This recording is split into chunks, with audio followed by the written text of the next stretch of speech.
From the windswept sands of Mesopotamia, a legend whispers through the millennia.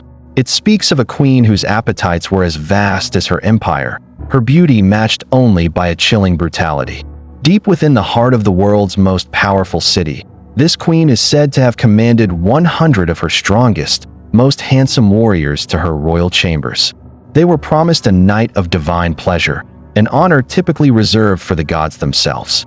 But this honor came with a price written in blood. By the first light of dawn, as the sun's rays spilled over the immense walls of her capital, every single man was dead, executed without ceremony, their bodies disposed of before the city even began to stir. This is the legend of Semiramis, a tale of insatiable lust and cold-blooded murder that has echoed through the ages. It's a story designed to shock, to horrify. But is this tale of brutal debauchery a lost chapter of history, or a masterpiece of character assassination? What if I told you that behind this vicious myth lies the story of a real Queen Samuramat, whose true accomplishments were so profound, so threatening to the world of men, that they had to be buried beneath a legend of monstrosity? Tonight, we peel back the layers of 2,500 years of myth and propaganda. This is the story they tried to erase. To understand the woman, we must first confront the monster. The legend of Semiramis is not some simple fireside tale. It is a sprawling epic, meticulously crafted by ancient Greek historians like Diodorus Siculus, men who gazed upon the East with a potent mixture of fascination and fear. Their accounts, written centuries after the queen would have lived, paint a portrait of a figure who was more than mortal, a demigoddess whose life story reads like a blueprint for a mythological hero. The legend begins, as all great myths do, with a miraculous birth. Semiramis was said to be the daughter of a mortal man and the fish goddess Turkido. In this telling, the goddess, ashamed of her union with a mortal, abandoned the infant in the wilderness and cast herself into a lake, transforming into a mermaid. The child should have perished, but a flock of doves descended, protecting her and feeding her with cheese stolen from nearby shepherds. She was eventually found by a royal shepherd, Semiramis, who raised her as his own. Her beauty was, of course, otherworldly, a divine inheritance that caught the eye of Anus, a high-ranking general in the service of the Assyrian king, Ninus. He was consumed by love, married her, and brought her to the capital, Nineveh. But Semiramis was far more than a beautiful face. She possessed a brilliant strategic mind. When King Ninus was locked in a failing siege of Bactra, it was Semiramis who devised the daring strategy that won the city. She personally led soldiers up the cliffs to seize a key defensive point, breaking the stalemate and delivering victory to the king. King Ninus was utterly captivated. He saw in her a combination of courage, cunning, and beauty that he had never known. His obsession grew until he demanded Anus surrender her, offering his own daughter in exchange. When the general refused, the king threatened to have his eyes gouged out. Tormented, Anus took his own life. Semiramis was now free to marry the king, and thus, she became queen of Assyria. Her ambition, however, had only just begun to stir. One version of the legend claims that after King Ninus died, Semiramis disguised herself as her young son, Ninus, to command the army, and ruled in his stead for decades. But another, more sinister account showcases her ruthless cunning. In this tale, she persuaded the king to grant her absolute power for 5 days. The moment the crown was on her head, her very first act was to have him executed, seizing the throne for herself. From here, her legend explodes. The Greek historians credit her with superhuman achievements, including the founding of Babylon itself. They claim she raised its colossal walls and built the fabled Hanging Gardens. She became a warrior queen who allegedly conquered Egypt and Libya, and waged a massive war against India, where she commissioned a fake army of elephants made from the hides of buffalo draped over camels. It is within this context of almost divine power that the most scandalous parts of her legend are born. Having secured her throne, Semiramis refused to marry again, unwilling to share her authority. Instead, she chose her lovers from the ranks of her most handsome soldiers. But these trysts were always fatal. To ensure no man could ever claim influence over her, she would have each lover executed at sunrise.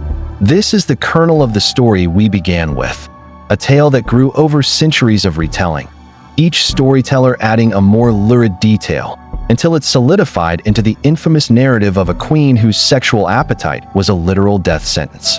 It is a blockbuster epic of divine parentage, brilliant military tactics, and deadly palace intrigue. The legend of Semiramis has all the elements of a perfect myth, and that is precisely the problem. It is almost too perfect. As we sift through these dramatic accounts, written by Greek historians looking back at a rival civilization, critical questions begin to surface. Could one person really accomplish all this? And more pointedly, does the story of her deadly sexual encounters sound like a historical record or a salacious rumor designed to demonize a powerful woman? The very nature of the sources should give us pause. Our primary chronicler, Diodorus Siculus, was writing in the 1st century BCE, a full 700 years after the queen's reign. He, in turn, relied on the work of Ctesias, a Greek physician from the 5th century BCE who was notorious among his peers for prioritizing a good story over factual accuracy. So, we are left with a fundamental question. Is the Semiramis of legend a real historical figure, or is she a composite boogeyman, created by one empire to describe the perceived power and decadence of another? The real question is, who was the woman, if she existed at all, behind this vicious, larger-than-life legend? To find the answer, we must leave the fantastical world of the Greeks and enter the real world of the Assyrians. Our investigation begins not in Babylon, but in the heartland of the mighty Assyrian Empire, nearly 3,000 years ago. To uncover the truth, we must travel back to the 9th century BCE, to the era of the Neo-Assyrian Empire, a formidable military power that dominated the ancient Near East. This was a civilization built on conquest, efficiency, and an unshakable belief in the divine right of their king. The Assyrian world was a rigid patriarchy. Power was concentrated in the hands of the king of Assyria, the earthly representative of the supreme god, Ashur. His word was law. The roles of women, even royal women, were primarily domestic, to be wives and mothers, and to produce male heirs. The idea of a woman holding the reins of government was a violation of the cosmic order. It is into this fiercely male-dominated world that our historical figure is born. Her name was not Semiramis. Her name was Sammu-Ramat. Historical records confirming her existence are sparse, but they are undeniable.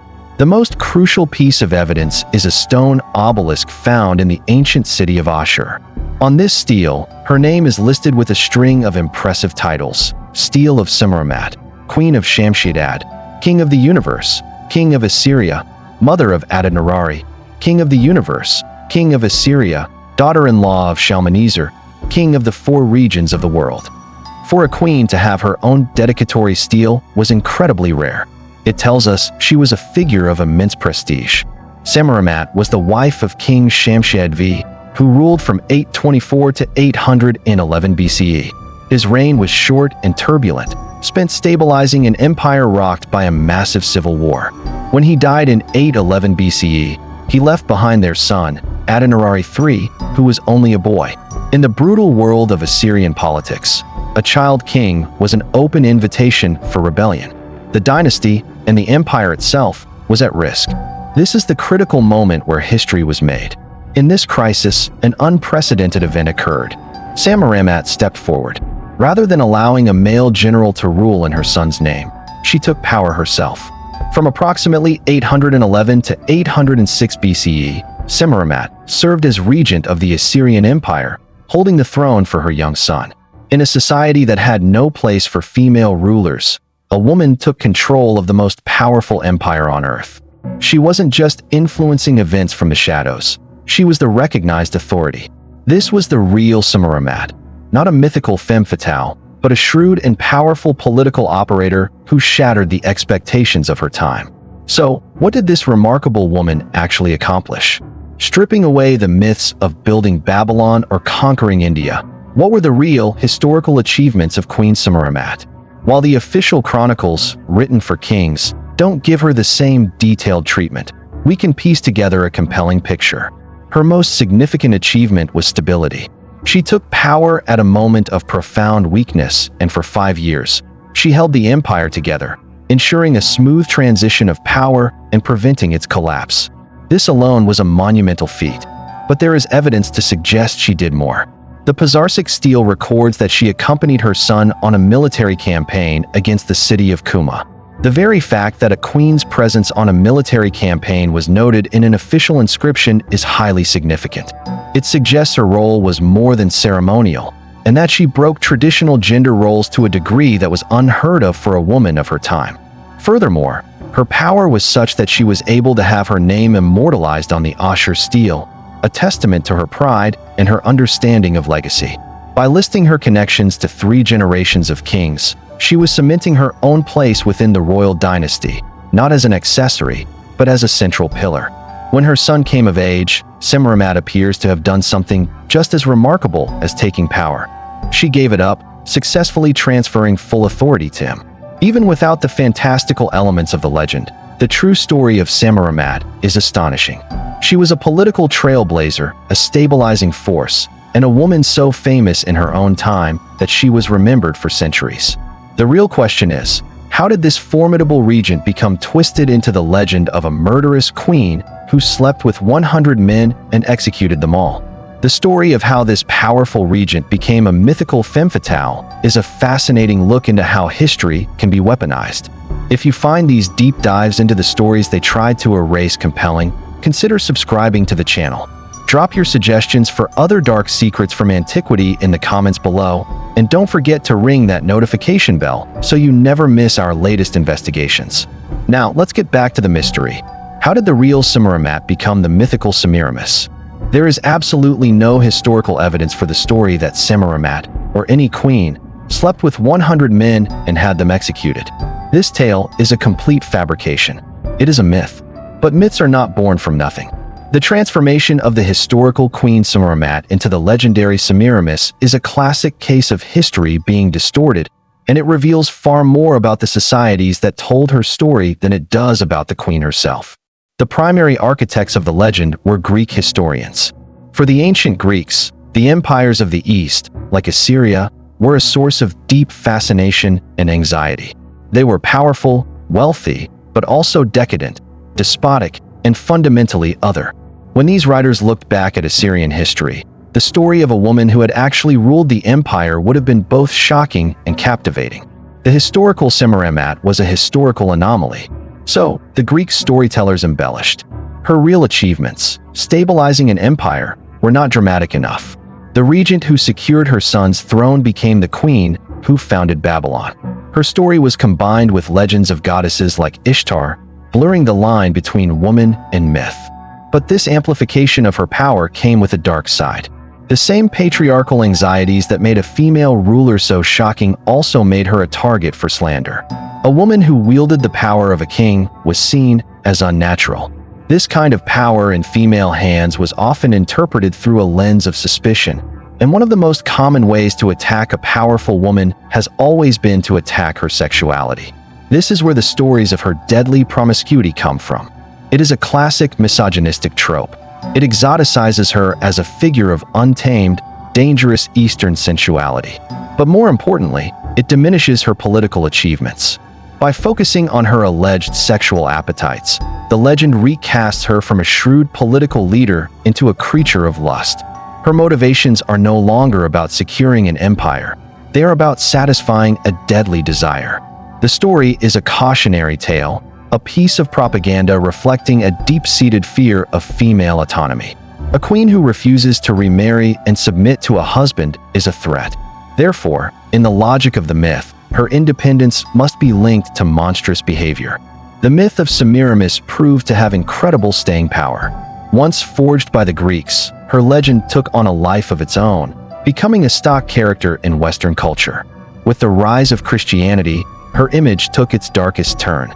Christian writers condemned her as the archetypal lustful seductress, inextricably linking her with the biblical concept of Babylon as a place of sin.